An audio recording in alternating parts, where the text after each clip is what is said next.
Buenas noches a todos, sean bienvenidos a este primer evento de la Semana de la Solidaridad en ocasión de la fiesta de San Camilo.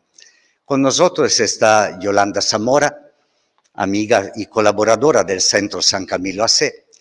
Nos ayudará a reflexionar sobre un tema interesante, una obra de José Saramago, que se llama Ensayo sobre la ceguera.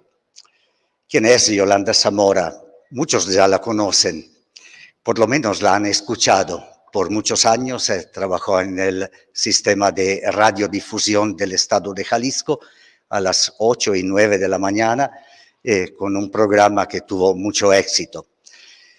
Tiene una licenciatura en Ciencias y Técnicas de la Comunicación, también un diplomado en Letras Hispanoamericanas, un diplomado en Historia de México, maestra también en Filosofía y Ciencias Sociales y doctora en Filosofía de la Educación.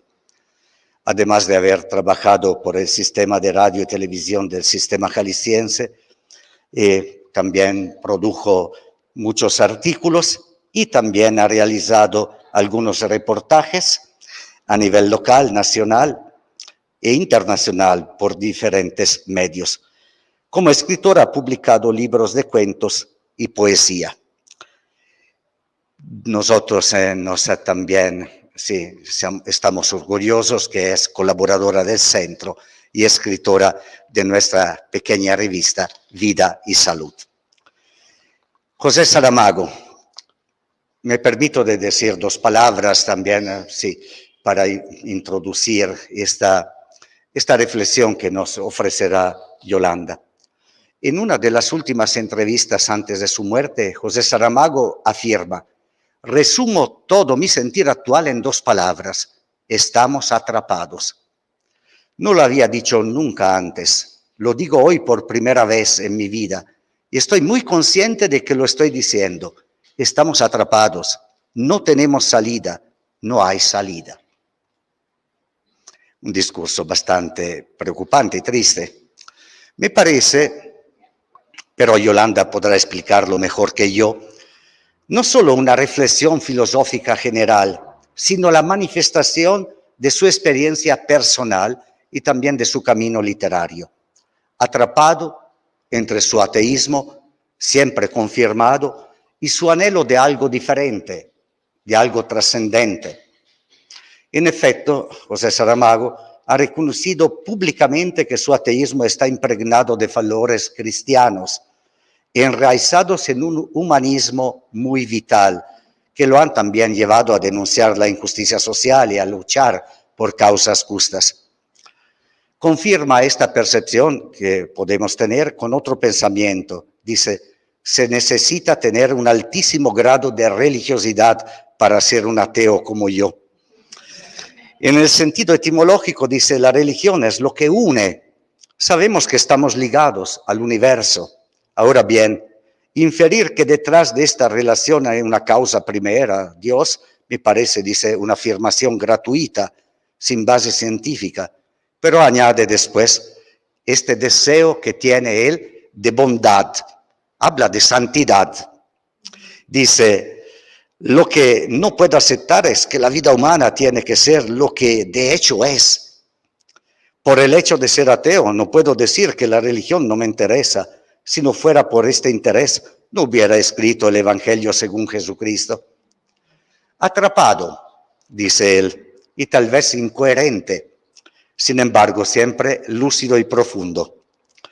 Ateísmo y anhelo de santidad, dice en otra parte de una entrevista: San Francisco de Asís era bueno. Para ser bueno hay que ser santo. Deberíamos empezar por la bondad para llegar a ser santos. Y añade: un laico puede ser santo, también un ateo. Bueno, dos cosas. Atrapado también, podríamos decir, entre diferentes puntos de vista. Y tal vez esto desde el punto de vista literario es uno de los temas, de los puntos más importantes. Es un autor que sí tiene sus ideas bien firmes, sólidas, pero al mismo tiempo es capaz también de desplazarse y de ver un punto de vista diferente de la situación. Puntos de vista a menudo irreconciliables.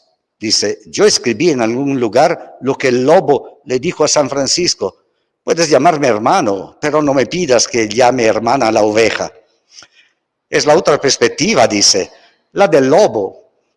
Tengo una tendencia, casi una manía, dice, de relativizarlo todo y tomar en cuenta también el punto de vista de los demás. Relativizarlo todo, tomar en cuenta el punto de vista ajeno, mirar lo que está por detrás también, esta inquietud de ir en lo profundo. Comentando su obra maestra, el Evangelio, al final son los hombres quienes dicen a Jesús, a Dios, perdónenlo, porque no sabe lo que ha hecho. Dios no sabe lo que ha hecho, es rotundamente el otro lado de la cosa. Pienso, dice, si Dios pudiera recrear los hechos desde el principio de su creación hasta el día de hoy, tendría que llegar a una sola conclusión: no ha merecido la pena. Los seres humanos no nos merecemos la vida. Es la visión más pesimista, dice, que uno se pueda imaginar, y es mi convicción más profunda. En esta ambivalencia continúa afirmando y poniendo en tela de juicio también sus ideas. Y para concluir esta introducción, reivindico, dice, la bondad como el primer elemento que nos hace ver que el ser humano es superior a los animales. Los animales no son buenos ni malos, pero el ser humano puede ser bueno. Pero la verdad es que no somos buenos. Hay manifestaciones de bondad, pero la bondad difícilmente existe. Podríamos decir que con mucha lucidez Saramago nos hace ver lo contradictorio de nuestra manera de pensar y de actuar. Gracias, Yolanda, para podernos profundizar en este ensayo sobre la ceguera. Al contrario, muchísimas gracias al padre Silvio Marinelli por esa brillante introducción que nos abre la puerta. Yo decía, vamos a empezar con un tema difícil, vamos a plantearlo, y ya nos ha allanado el camino el padre Silvio acertadamente. Me encantó esta introducción que nos ha permitido sobre Saramago, justamente una figura polémica, y bueno, yo lo agradezco enormemente. También me llama la atención, quiero dar las gracias, soy yo la que agradezco esta comunidad a la que pertenezco. Cuando nos presentan en alguna conferencia que hablan de grados académicos y demás, uno lo agradece, pero finalmente ese es nuestro quehacer. ¿Qué es lo que somos? Somos miembros de una comunidad, eso es lo más importante, y se agradece profundamente cuando llegas como a tu casa, cuando encuentras los rostros de personas que nos amamos y que verdaderamente trabajamos por el bien común. Así que soy yo la que agradezco profundamente esta introducción que nos ha permitido el padre Silvio Marinelli. Muchísimas gracias. ¿Cómo andamos de micrófonos? ¿Bien, Martita? Sí, yo creo que sí. A ver. ¿Ahí está bien? Bien, pues vamos a iniciar nuestra charla, nuestros comentarios. Yo titulé, ciertamente Saramago es polémico, ciertamente ha tenido muchísimos problemas y 1000 veces declaró su ateísmo, pero 1000 veces dijo también que respetaba cualquier creencia.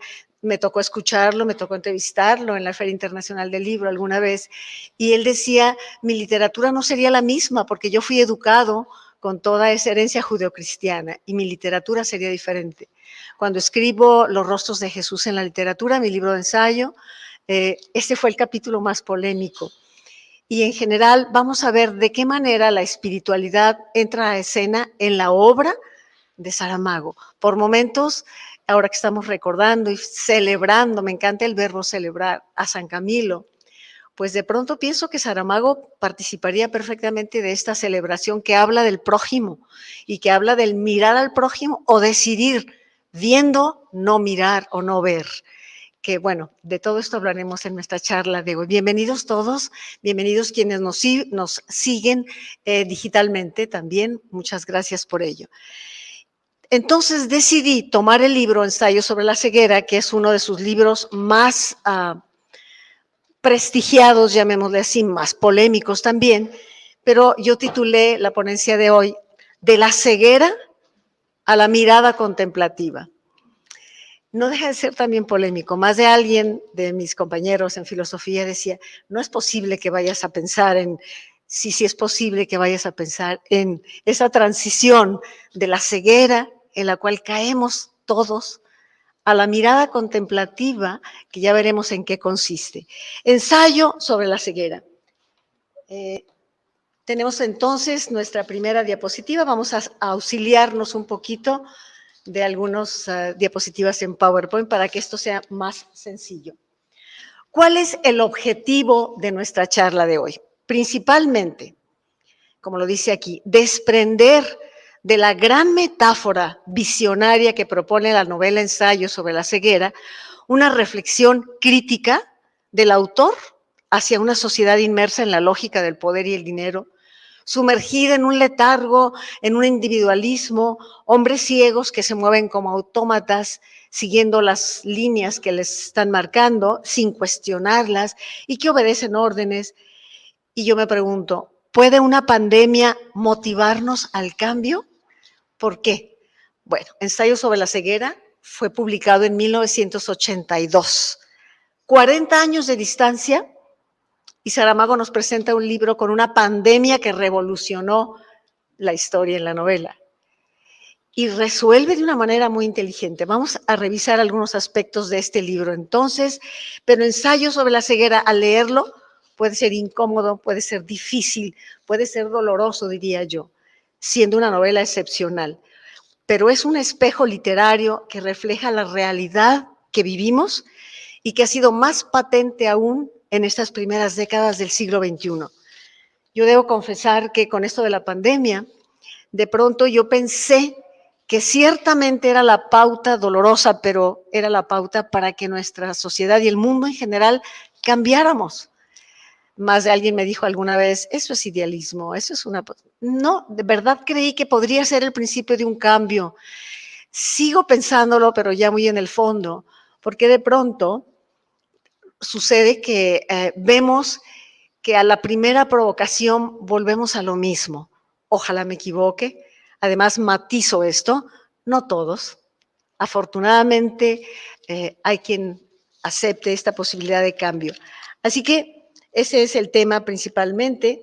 Y tenemos que la pandemia del mal blanco, así le llama Saramago, desinstaló a los personajes de Ensayo de la ceguera. La pandemia del COVID desinstaló prácticamente al mundo y a cada uno de nosotros que estamos aquí, sin duda. Pues ahí tenemos a José Saramago, José de Sousa Saramago. Elegí esta fotografía porque finalmente él era así, era relajado, era pues así son las cosas, era de un realismo tremendamente fuerte. Pero sabemos que es importante estar en la realidad porque de ahí partimos, es lo que tenemos para intentar, sobre todo quienes somos creyentes, ese proceso teleológico que nos rebasa, en el cual creemos y que no es terminado, que ha sido iniciado, pero que tenemos una participación.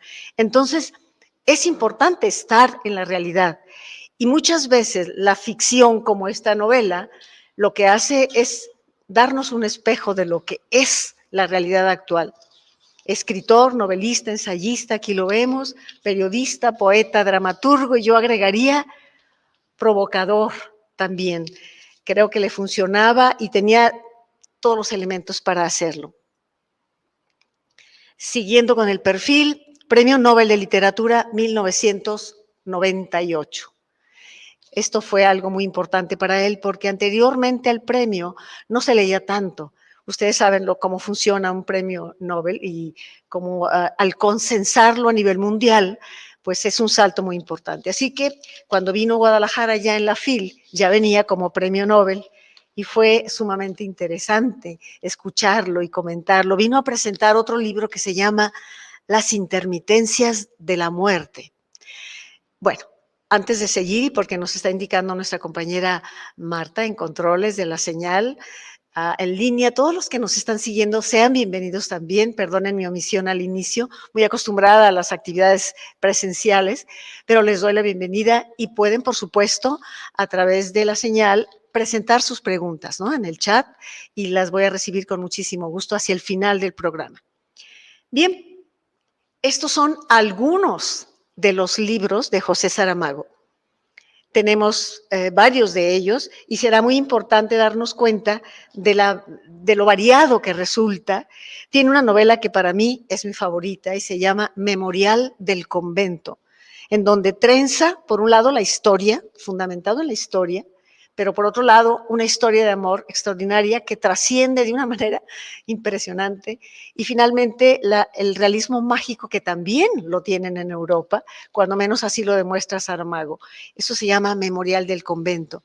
Pero tiene especialmente, aquí hay varios, aquí está, por supuesto, el Evangelio según Jesucristo, es el bloque gris que pueden ver en la parte final, en la parte derecha, que este libro, el Evangelio, que ya lo mencionó el padre Marinelli, es un libro muy polémico, en donde cuestiona seriamente y tiene páginas y páginas y páginas en donde habla de santos que dieron su vida, de la sangre derramada en nombre de Dios, de la sangre, en fin, es un libro muy cuestionador que la Iglesia difícilmente aceptó, pero vamos a ver finalmente cuál es la actitud de Saramago. No vamos a analizar este libro, sino vamos a desprender ahora la crítica social, sociopolítica de Saramago.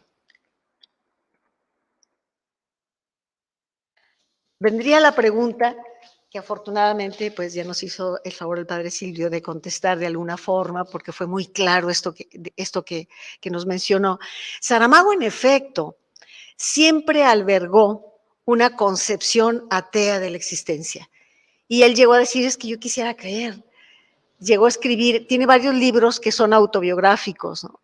Y en más de alguno él dice, y en algunas entrevistas que le hicieron, él decía, pues soy ateo, quisiera creer, pero soy ateo. Y rechazó, sin embargo, la intolerancia para cualquier otro credo y el fundamentalismo, que tanto mal ha hecho finalmente.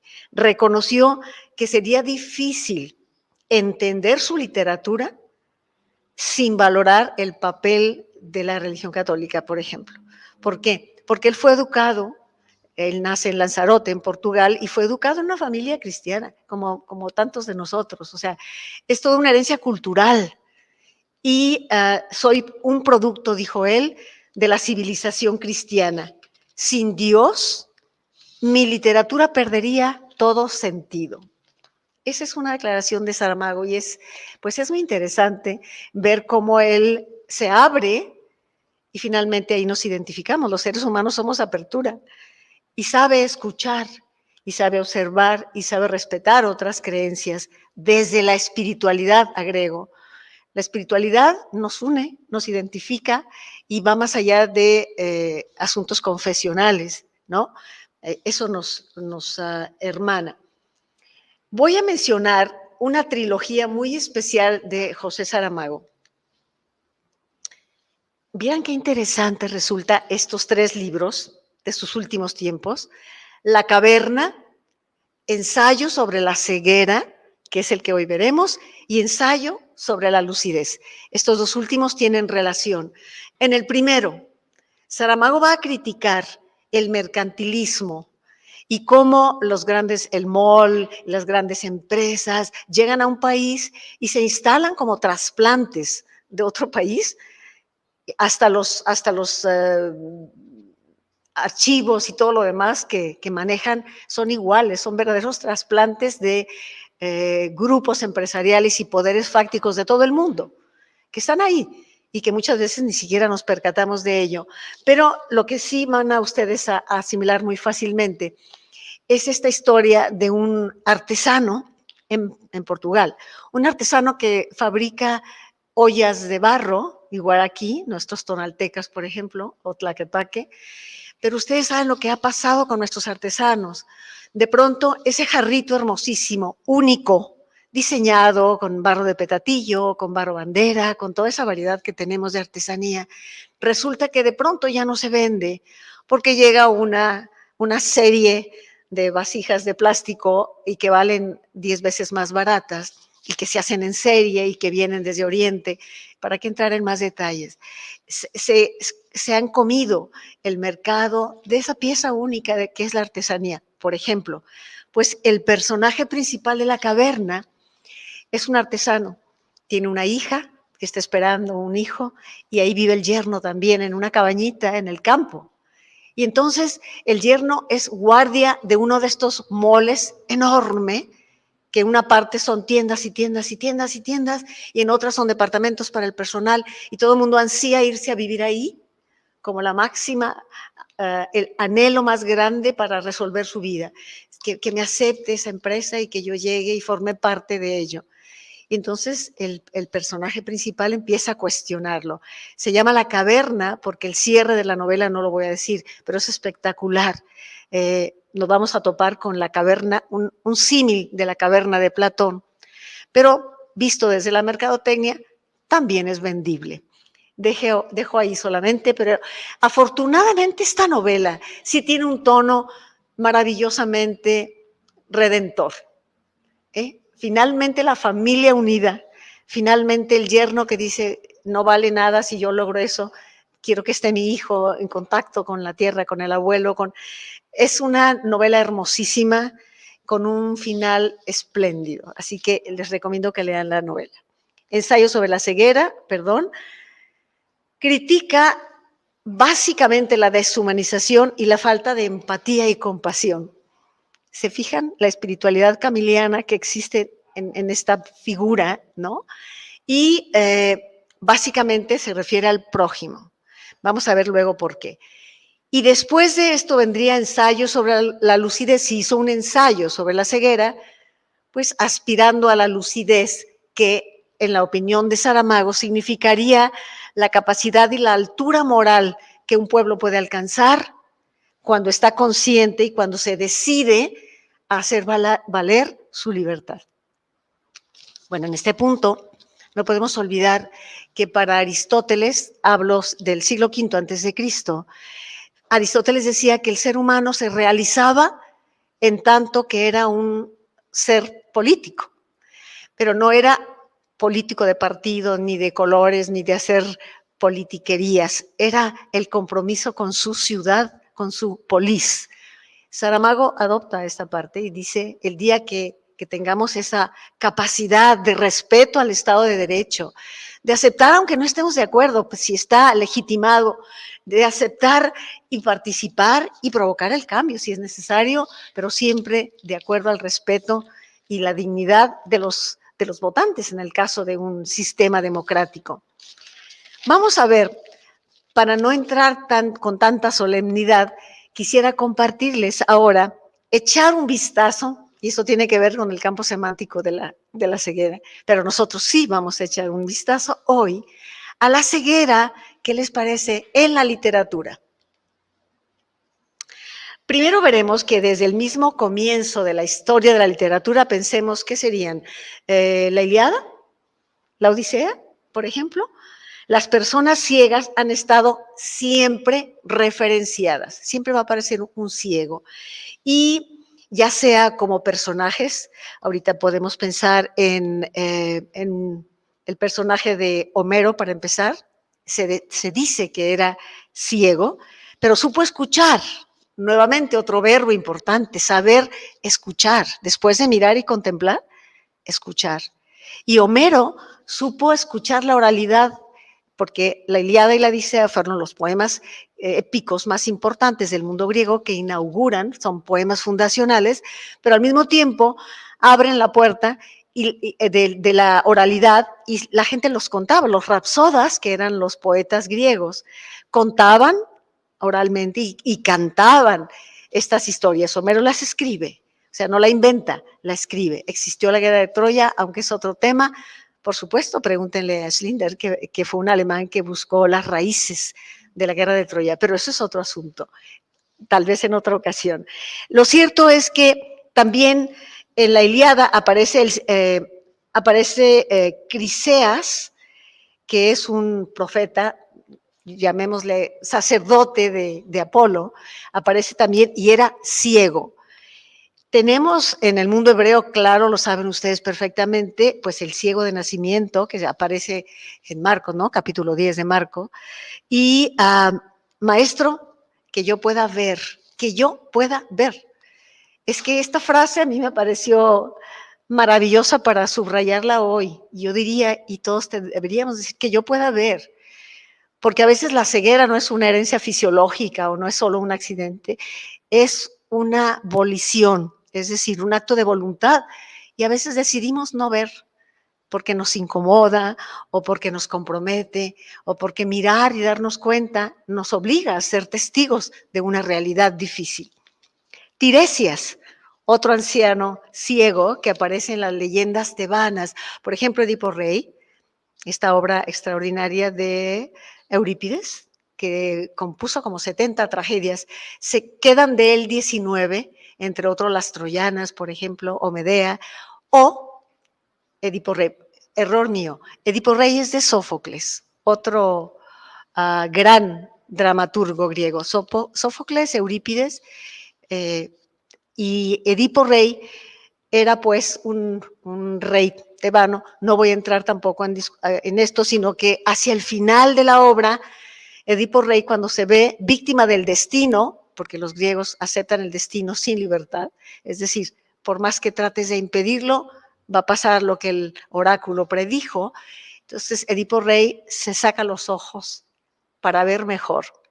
No es el único caso que pasa en la literatura, porque se dice que el filósofo Demócrito es un filósofo presocrático, antes de Sócrates, y Demócrito se habla de que de tanto escribir se cansó y también decide no ver para no distraerse de la palabra y sigue escribiendo. No sé hasta qué punto todo esto sea cierto. El hecho es que aparecen, pues, la ceguera en la literatura.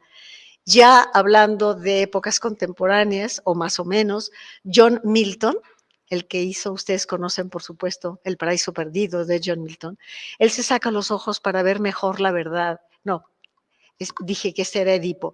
Es el poeta inglés que se queda ciego también escribiendo. Joyce, autor del Ulises, se queda ciego. Y finalmente, y aquí sí me voy a detener, porque hay una referencia extraordinaria de este ciego, gran ciego de la literatura. Y muchos de ustedes seguramente ya están pensando en él. Borges y la ceguera. Borges es considerado el gran ejemplo del ciego, pero no solo eso, sino que, bueno, habrá que decir que Borges, que muere en 1899, no importa, al final lo recojo, cuando él concibió el cielo y el paraíso como un lugar de libros, ¿no? Como un lugar pleno de libros. Y resulta que a partir de 1900, muchas gracias, Matita. Muchas gracias. Bueno, resulta que él amaba los libros de tal manera que dijo, yo espero que cuando yo muera me vaya a un cielo lleno de libros. Pero poco a poco empieza a perder la vista, dura paulatinamente, paulatinamente. Y describe la ceguera no como creemos la oscuridad, ¿no? Dice, los que dicen que el ciego ve oscuro se equivocan. El ciego no ve oscuro, ve como una neblina grisácea blancosa. Seguramente Saramago, y aquí enlazo, leyó o escuchó a Borges, porque esa ceguera es a la que se refiere Saramago. Por eso le llama Saramago en la novela el mal blanco, ¿sí? Entonces, pero ¿qué le pasa a Jorge Luis Borges? Y esto me parece, fíjense cómo la alquimia de Borges es capaz de transformar en una obra de arte un dolor como quedarse ciego. ¿Qué le pasa a Borges? 1977, él ya está prácticamente ciego porque fue perdiendo primero de un ojo y luego paulatinamente del otro. Y en ese momento el gobierno de Argentina lo nombra el director de la Biblioteca Nacional de Argentina, con miles y miles y miles y miles de volúmenes incunables y todo lo que ustedes quieran imaginar de una biblioteca. Y Borges llega y entonces dice, no es posible que a mí me den el cielo y al mismo tiempo la ceguera. Y escribe, me encanta, lo tenemos por aquí. Bueno, esto no lo vamos a poner. Lo voy a leer nada más porque tenía el link para escuchar la voz de Borges, pero se complicaba un poquito. Así que, si me lo permiten, vamos a ver si lo podemos leer de aquí. Por ahí estaba también, ¿no? En el otro. Bueno, se los leo. Escribe Borges. Nadie rebaje a lágrima o reproche esta declaración de la maestría de Dios, que con magnífica ironía me dio a la vez los libros y la noche. Es la parte inicial de un soneto en decasílabo. Nadie rebaje a lágrima o reproche esta declaración de la maestría de Dios, que con magnífica ironía me dio a la vez los libros y la noche. Se le da el cielo y al mismo tiempo él no puede disfrutar de ese cielo. Continúa, de esta ciudad de libros hizo dueños a unos ojos sin luz que solo pueden leer en las bibliotecas de los sueños los insensatos párrafos que ceden las albas a su afán. En vano el día les prodiga sus libros infinitos, arduos como los arduos manuscritos que perecieron en Alejandría. Recordarán que la biblioteca de Alejandría fue incendiada. Bueno, esto es Borges. El poema se llama Poema de los Dones. Con el tiempo, Borges, y en esa conferencia que les recomiendo, pueden buscar en internet las ventajas de la herramienta Claro. En esa conferencia, Borges dice, es que no importa, no fue tan terrible. Y dice por dos razones. Primero, porque no fue un perder la vista de un solo minuto, de un minuto a otro, sino que fue paulatino y me fui acostumbrando y fui aceptando. Y lo segundo y más importante, eso me hizo girarme hacia otra literatura que me interesó siempre, y como ya no iba a poder leer de todo, empecé a buscar una cierta literatura anglosajona principalmente, y tenía quien le leyera, e hizo una obra extraordinaria. Dice, y de mi pluma salió otro tipo de obras, pero finalmente Borges es genial, difícil de entender muchas veces, pero verdaderamente genial. Ahora sí, vámonos a centrar en ensayo sobre la ceguera. Ahora sí vamos a ver algunos aspectos de la novela. Permítanme verificar tiempo, ¿estamos bien? Esta novela, decía, fue escrita en 1982, 40 años atrás. Y es una novela finalmente visionaria. Al inicio decía que es una metáfora visionaria. Esto nos queda claro. ¿Qué es ensayo sobre la ceguera? Una metáfora sostenida de principio a fin a lo largo de toda la novela. Y mira, la metáfora nos da cuenta, como frente a un espejo, de una realidad dolorosa y nos va a mostrar desasosiego terrible, angustia tremenda y abatimiento. Y entonces, más de alguna vez que he dado esta conferencia, alguien me dice, entonces, ¿para qué leerla? ¿Por qué leerla entonces? Pregunto yo, antecediendo a ello. Bueno, y aquí me detengo con algo importante. La novela cumple una función del arte, cuando es una verdadera y genuina novela, cuando es una obra magistral. A través de sus metáforas, el arte, llámese una pintura, llámese una poesía, llámese un libro, es el testigo insobornable de la historia, ¿sí? Es decir, puede la política girar 20,000 boletines y decir no pasó nada el 22 de abril, por ejemplo, quienes recuerdan aquí en Guadalajara las explosiones por corrupción en el drenaje y demás. Y dijeron, no fue tan grave. Y entonces un grupo de artistas se une, y tuve la fortuna de participar, con poemas, con textos, y ahí está un libro que dice. Entonces, repito, el arte es el testigo insobornable de la historia. El arte nos conmueve, podemos decir, es un lugar común, nos conmueve. Analicemos, nos conmueve. ¿Hacia dónde nos mueve? Hacia lo humano. El mundo sería menos humano si no tuviéramos, por ejemplo, el Guernica de Picasso, que está mostrándonos una lucha, dolorosa lucha fratricida. En fin, cada obra tiene un sentido. Aún cuando no sea evidentemente esa la intención de una obra de arte, la obra de arte siempre da cuenta de su tiempo. Entonces, ¿por qué leer el ensayo sobre la ceguera? Porque nos da cuenta de esa realidad que estamos viviendo ustedes y nosotros, que estamos viviendo. Cualquier similitud es coincidencia, bueno, sí, pero cualquier similitud es anticiparnos gracias a la pluma de José Saramago. Visionario completamente. Aquí en la portada tenemos el color amarillo. Nada es gratuito. Para Borges, dijo Borges, el único color que me ha sido fiel hasta ahorita, así un resto, es el amarillo. Y cuando era niño, yo iba al zoológico y veía a los tigres dorados, amarillo dorado y dorado, dice, y entonces amaba el amarillo. Yo creo que Saramago, en esta edición, privilegia el amarillo también. Y luego él dice, creo que no nos quedamos ciegos, creo que estamos ciegos, pero ciegos que viendo, ciegos que ven, ciegos que viendo no ven. No puedo más que enlazarnos aquí con la parábola, justamente, la parábola que conocemos también, ¿no es cierto?, del samaritano, y vemos cómo alguien puede pasar frente a alguien que te necesita e ignorarlo. Esa es la ceguera a la que se refiere Saramago, al no ver el sufrimiento del hermano, al no poder ser capaces de abrirnos y de hermanarnos, sin duda. Pero, bueno, esto fue publicado en Lisboa en 1982. ¿Cuáles son, muchachos, los ejes temáticos de la novela? Obviamente no vamos a narrar toda la novela, pero vamos a ver algunos puntos importantes. Los ejes temáticos de la novela, ahí lo tenemos.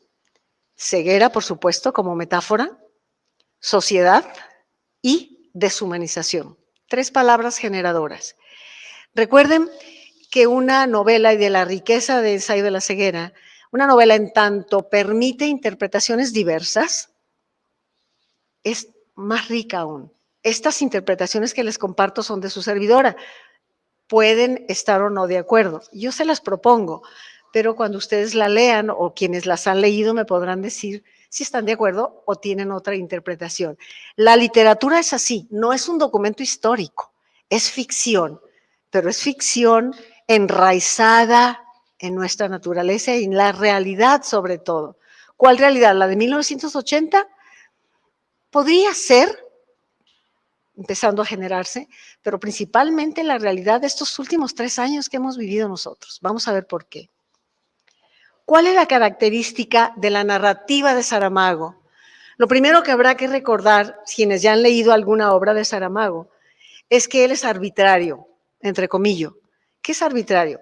No obedece las leyes de la sintaxis. Él puede hacer una oración y sin poner punto, darla por terminada y poner una mayúscula, pero es que hay punto y aparte, a él no le importa. En algunas de sus novelas más que en otras. Él quiere poner minúsculas, no dice, y entonces fulano agregó, cuando no, él cambia de sujeto, o sea, es difícil leer a Saramago si no estás familiarizado con su literatura. Sin embargo, una vez que lo empiezas a leer y sigues leyéndolo, no te vas a clavar en cuál es lo que no puedes, sino vas a seguir leyendo. Casi lo escuchas, parte de la oralidad. Cuando hablamos así hablamos, estamos hablando de algo y luego saltamos a otra cosa, y luego, eso es lo que hace Saramago, y así lo entiendes perfectamente. Otra característica, ahora sí, de ensayo sobre la ceguera, es que no hay nombres propios.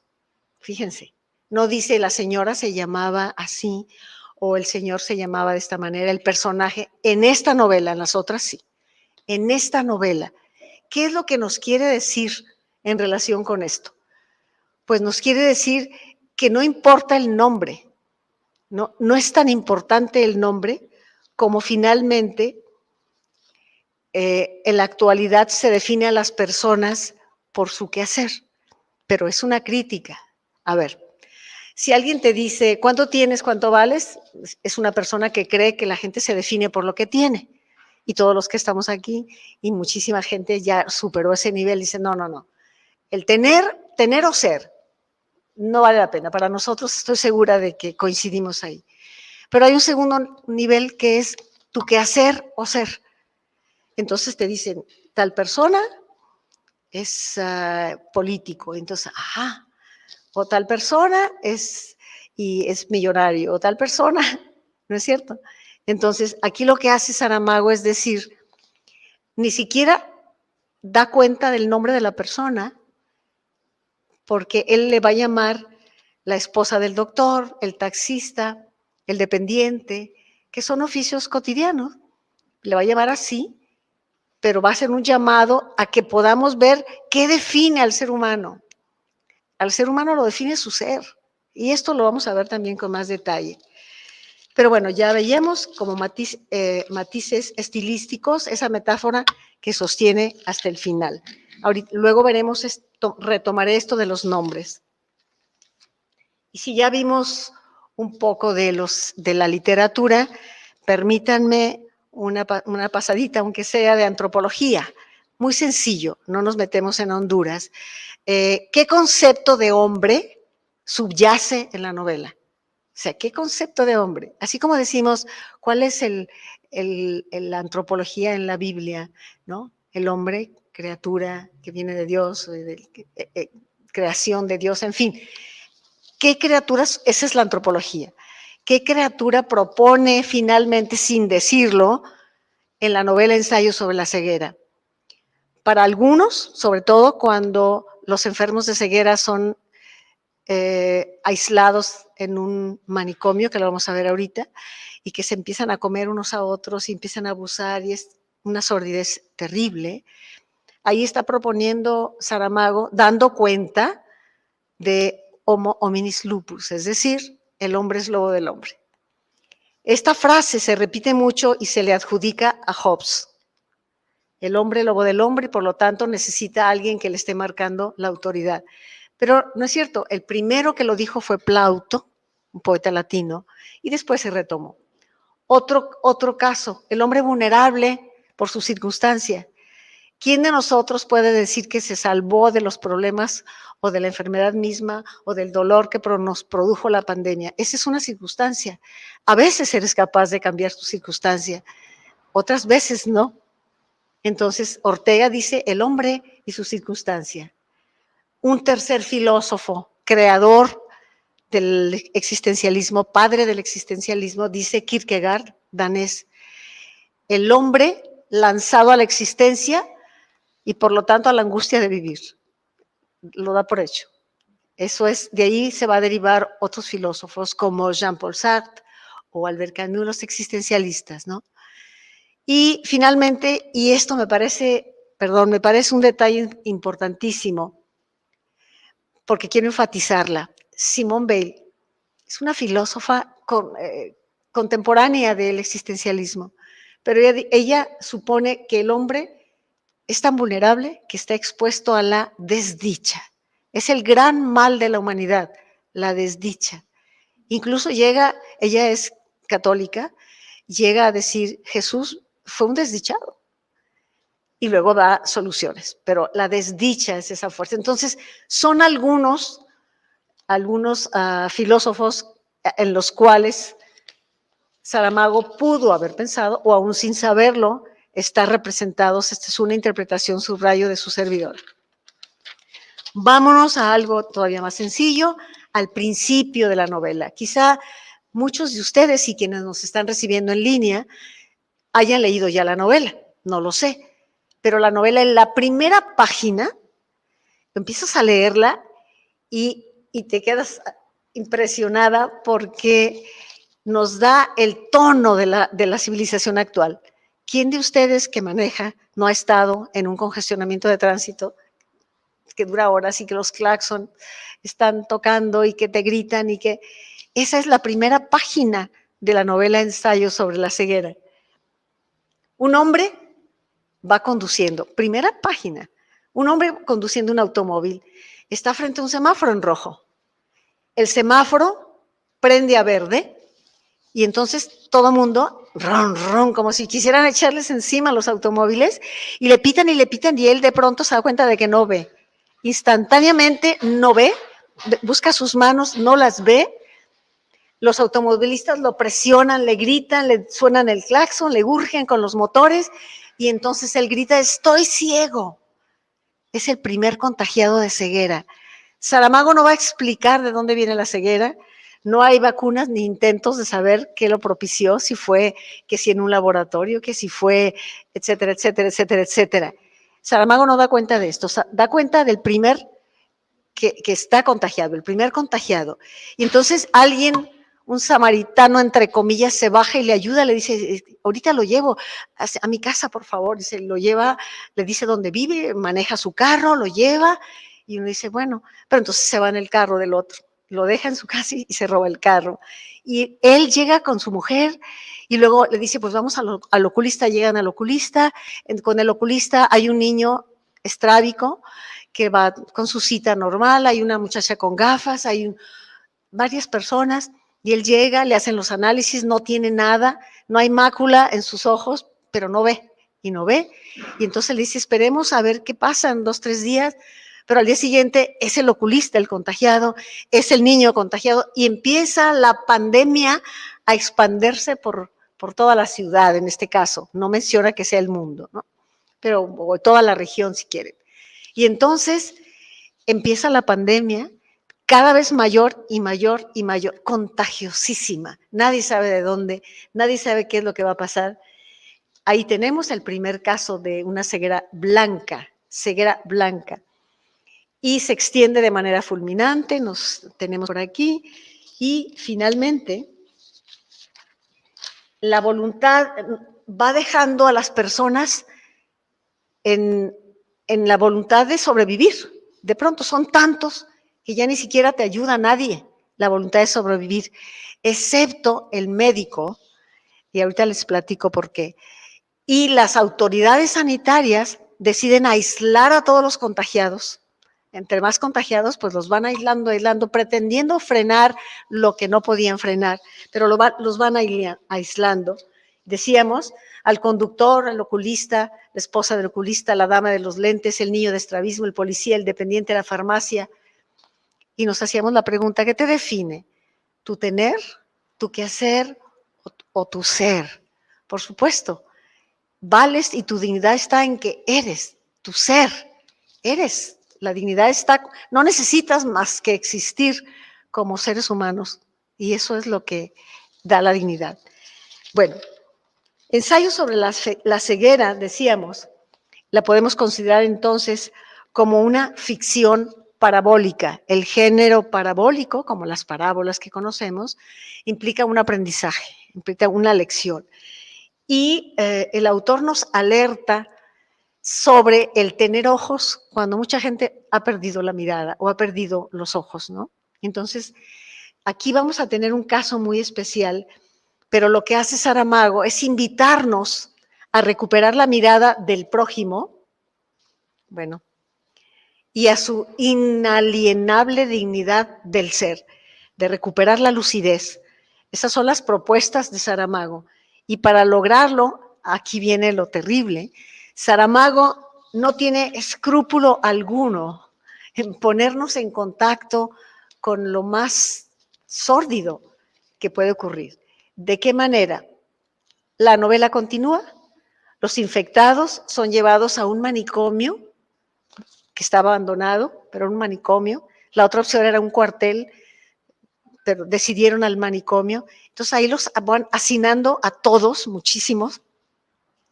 No hay contacto con el exterior, aislados, y en circunstancias cada vez más inhumanas. Les dicen, ahí va a llegar comida, se las vamos a poner en la puerta y ahí se la reparten.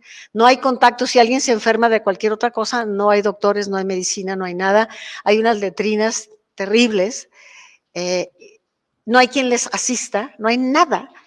Y finalmente, cuando alguien muera, ahí en el patio de que tienen ustedes en la parte trasera del manicomio, ahí van a enterrarlos sin protocolo, sin acompañamiento. Si se fijan de qué manera nos está presentando una realidad que no nos es tan lejana, porque desafortunadamente hemos tenido la experiencia, o afortunadamente si queremos ver mejor. Bueno, cuando alguien muere, ya decíamos, sin ritual, sin formalismo alguno. Y aquí va algo interesantísimo en la novela. Dices, bueno, ¿quién les va a ayudar? ¿O de qué manera? ¿Quién va a redimirlos de alguna forma? Una mujer. Aquí aparece una mujer. Hay muchas, pero todas están contagiadas. La mujer esposa del doctor, él le dice, te voy a contagiar, y él dice, no, o si me contagias, no importa, yo me quedo contigo. Y entonces resulta que pasan los días y ella les dice a los que van reuniendo a todos los ciegos, les dice, estoy ciega. Y entonces él le dice, vete, no permitas que te aíslen aquí conmigo. Sí, le dice, porque te puedo ayudar. Yo veo, me quedo para ayudarte a ti y para ayudar a los que vienen. Claro que es un simbolismo extraordinario.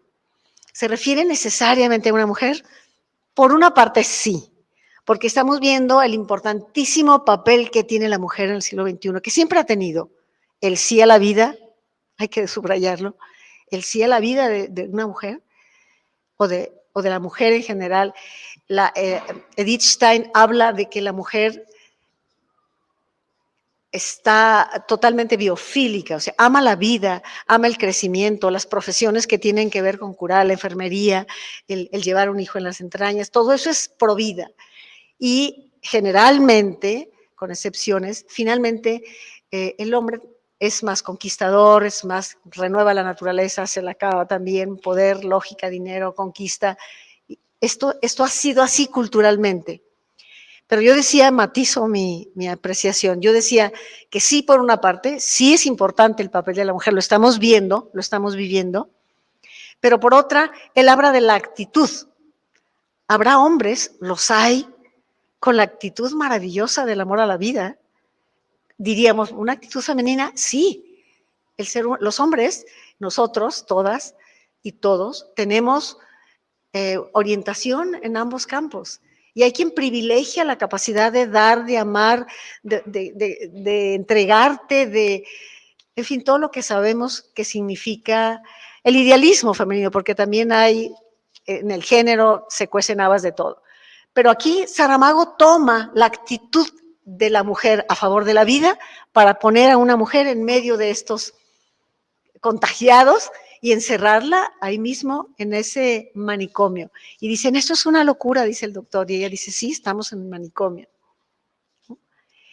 ¿Cuántos de nosotros no dijimos, ya es que ya no aguanto, qué está pasando aquí las cuatro paredes o los cubrebocas?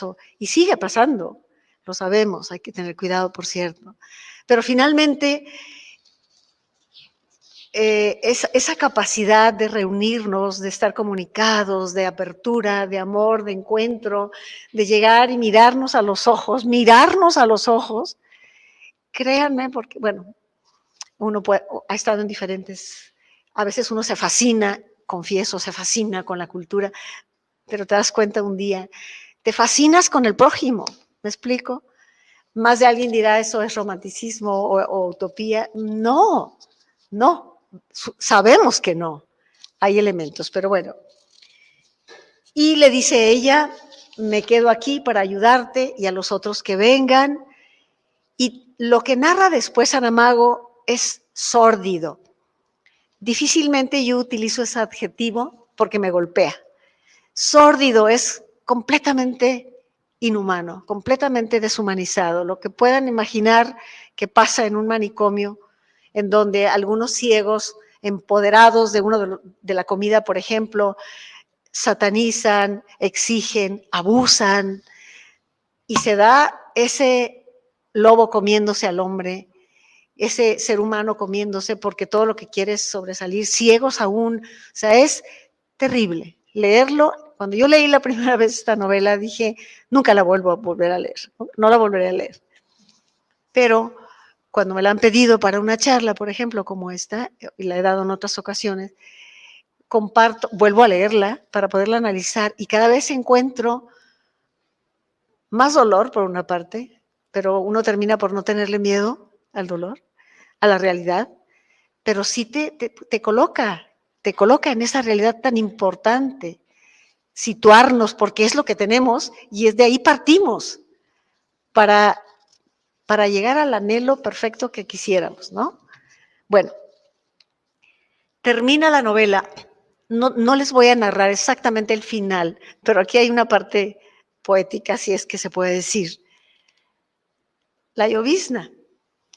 Una llovizna, al parecer la llovizna le pone fin a la pandemia. No lo dice con claridad, pero así como empezó, se termina. Lo que es importante es que finalmente no el hombre, ni su ciencia, ni saber, no el hombre ni su ciencia, ni sus controles sanitarios, ni sus acuerdos internacionales, ni sus pactos, ni sus luchas, terminan con esto. Finalmente es una llovizna, que ahí les invito a que cada quien haga su metáfora, yo tengo la mía, pero llega esa llovizna y finalmente la metáfora continúa ahora en la llovizna, es el respiro de la novela. Después el lector, o sea, si van a leer un libro por el disfrute, y sí hay libros así, como El Principito, que también habla de ceguera, cuando no se puede ver más que con el corazón. Solo con el corazón se puede ver bien, porque lo esencial es invisible. Habrá quien diga, ¿no? Es importante que los ojos vean también, es cierto, la integración de todo, ¿no? Pero bueno, así queda ambigua la novela y la ambigüedad literaria, en eso radica la gran riqueza. Si nos hubiera dicho, esto pasó porque ocurrió esto o aquello, o fue un virus, o llegó de otro planeta, etcétera, no habría sido de tanta fuerza, denuncia, confrontación y convocatoria de la complicidad del lector al leerla. Ahora, ¿cómo analizar? Esto viene, esta parte, para que nos deje un buen sabor de boca, espero. ¿Cómo realizar, me lo pregunté yo, la transición de la ceguera aceptada? O sea, no quiero ver. Epidemia de los que viendo no ven o no vemos. ¿Cómo realizar la transición poco a poco? Yo quiero dejar esa ceguera y entrar a la ceguera contemplativa, cuando menos a la ceguera compasiva primero y a la ceguera contemplativa después. Ver, contemplar al prójimo, es decir, contemplar es de templo. Yo soy un templo y tú eres otro templo. Contemplar es entrar en la profundidad del otro, no es mirar, es contemplar. Juega hasta la intuición un papel importante, juega la capacidad de escucha, sobre todo, juega el silencio, porque de pronto estamos queriendo subirnos al escenario fácilmente.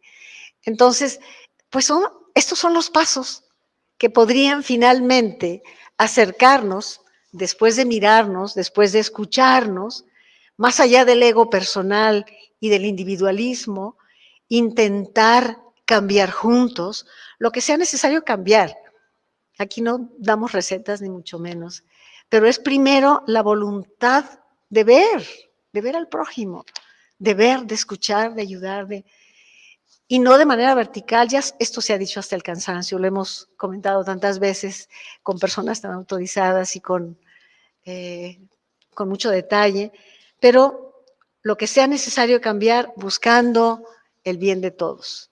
¿Cuántas veces decimos, no, yo estando yo bien, que se incendie la casa mientras yo esté bien, o no, es que nosotros somos privilegiados, pero aquí el infelizaje no. Tenemos que pensar en función del nosotros, por favor, del nosotros con todo el respeto que implica la fuerza de la conciencia, que es una gracia. O sea, finalmente la llovizna no la hizo nadie. Podemos entenderla como una gracia finalmente, pero bueno, eso ya queda a discusión de ustedes.